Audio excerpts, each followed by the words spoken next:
Hey, it's Mazzy, and welcome back to the channel. I'll talk about a couple of jazz records. One new reissue that just came out that reminded me to go back to another one. And coincidentally, both these records were recorded and released in 1956. One in March and one towards the end of the year. So some of the dates say it's 57, some 56, but it doesn't matter, around the same time.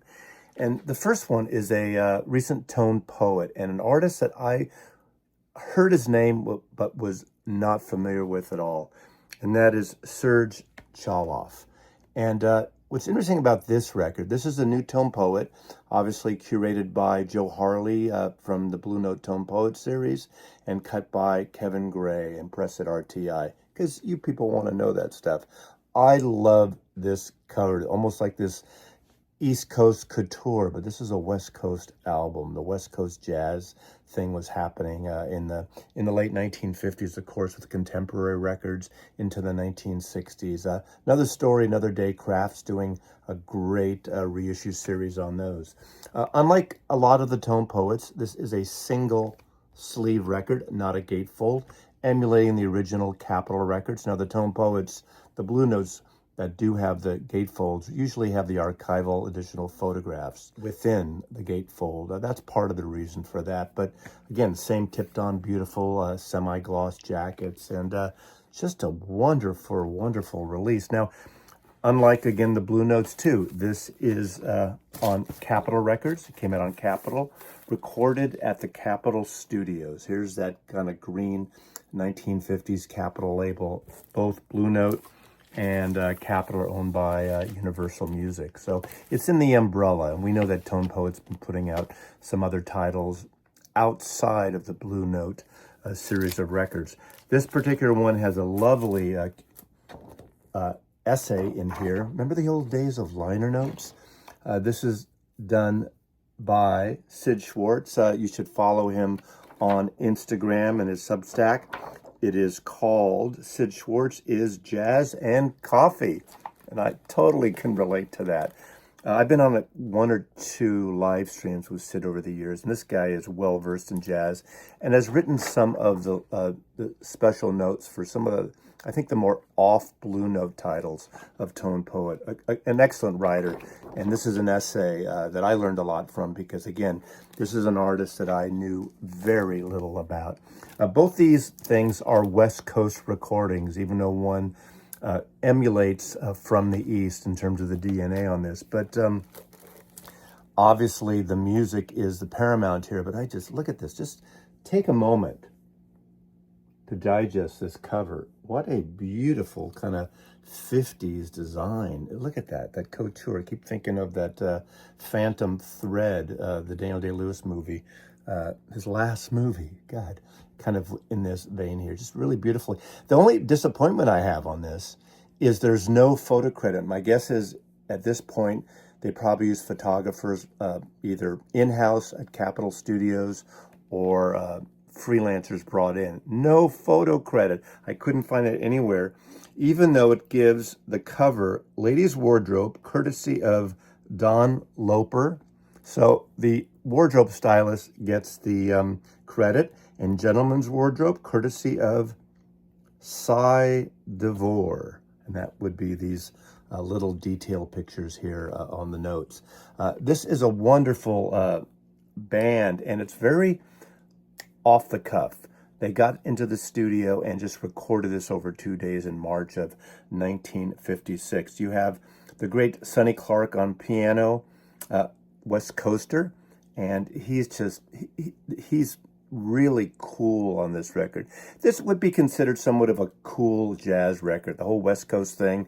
There was a little bit of rivalry, obviously, with the East and West Coast thing, but he is really good in this record, too. I think one of the key elements here that I really like is Leroy Vinegar on bass. That bass playing is sublime on this, and it's a richness that really kind of complements Serge's baritone saxophone. We'll get to Serge in a minute here.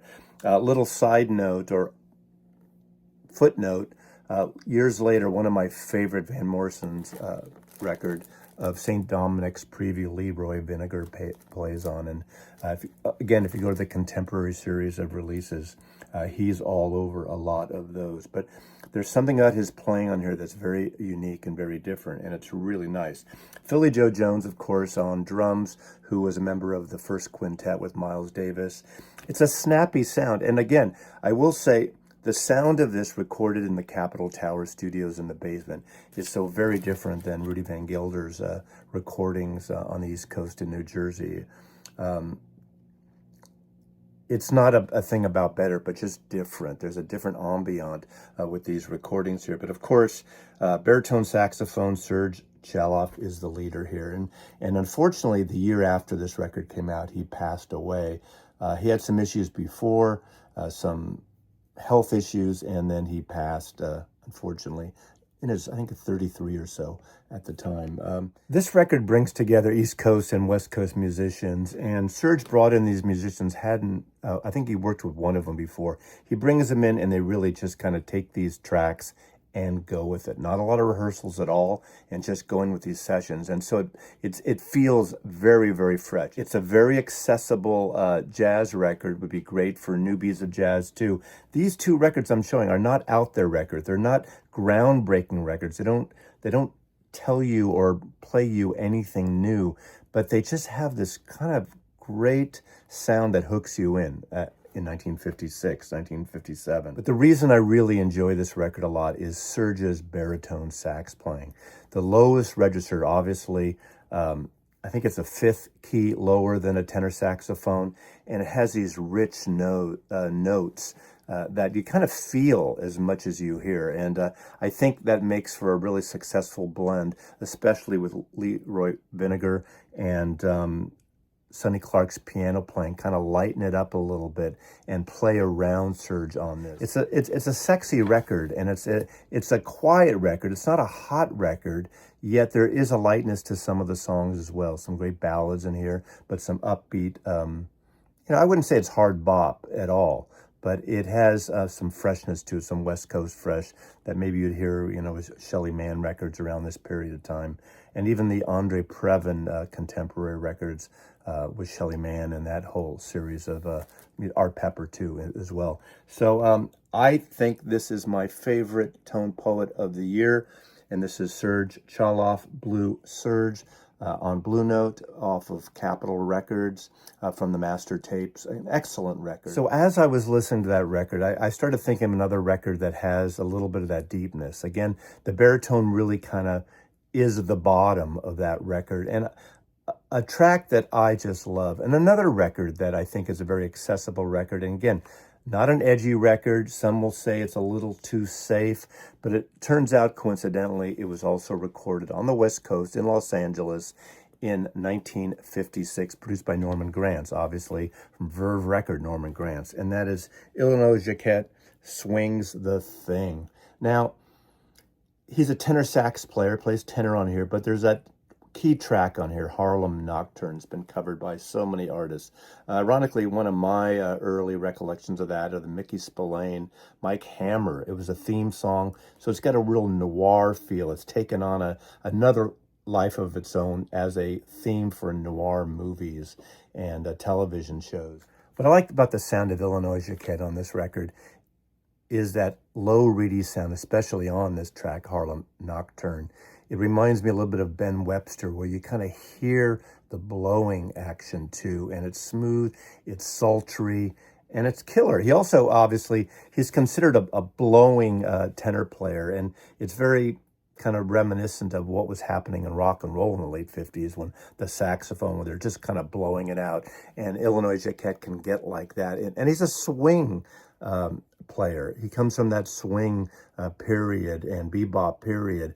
On this record also is Roy Eldridge on trumpet. And again, Roy Eldridge echoes some of the passages and improvises the packages that Illinois starts with. And he kind of does his improvisational response on a lot of tracks on this record. Of course, you also have Jimmy Jones on piano, Ray Brown on bass, Herb Ellis on guitar. That adds another layer of subtlety and just beautiful instrumentation on here.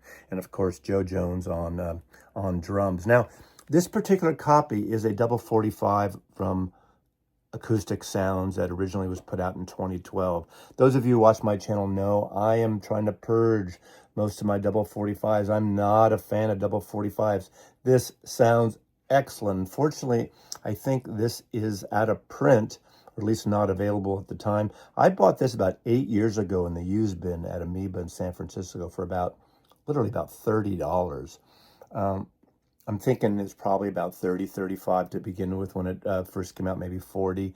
But now I think it goes well over $100 on the used market. I think this is definitely one that needs to be in print. What's good about this too, this is a mono recording, and this is one of those mono recordings that will make you love mono. If you're kind of turned off mono, I'm not always a mono person, but this has the feel of stereo, the dynamic imaging of this record. You wouldn't know the difference. There's reverb on this record. There's a reverberation that's added to the recording. I guess, I don't know if it's embedded in the recording or added after that Norman Granz added in Los Angeles. My guess is it's embedded in. And it kind of adds something, but you notice it right away on the opening track, Las Vegas Blues. It's a bluesy, soulful, sultry jazz record. Straight ahead. This breaks no new ground at all, but it's a delicious record. And I think this needs a 33. This needs a 33 version of this. I'm sure they could repress it on 45. But I think it's time for Universal, maybe Kraft, right? Kraft. You're watching Kraft. Let's get a 33 all analog mono version of this record out. I would buy it. Maybe I'd even trade this one in for a 33. But it's literally a beautiful hi-fi recording. Norman Granz did a great job. I'm not really familiar with how much recordings Norman Granz did out of New York. Of course, Jazz at the Philharmonic. It was like the Verve All-Star. I have a bunch of those CDs, actually, and some of the records of Charlie Parker as well. And I just love that stuff. He was in the Lionel Hampton band. Obviously, the tonality of this record and the deepness of the baritone bass reminded me to play this again, even though it's not a baritone. Every once in a while, he does go low on this. Not the whole album is like that. And he does it with his tenor saxophone. But these are two great records. Somehow, find a copy of this, or hopefully it'll come out again. There is a jazz, one of those like jazz wax labels. Stay away from it. It's a 33, but it's one of those Jazz Times, probably cut from a CD, European, copyright-free, royalty-free records, estate-free records that you can get. I would say stay away from that. I'd rather steer you toward a Verve CD reissue if you're going to go in that direction, or invest in this double 45. But again, I don't know if Analog Productions is going to continue this. This is the Verve reissue series. These were numbered back in the day. Here I'm number 266 out of how many? I don't know. So two great jazz records, both from 1956, and just great saxophone records. Again, nothing challenging, nothing out of the box, but just really good in-the-pocket jazz from the late 1950s, West Coast jazz. Thanks for watching, and Mazzy loves you.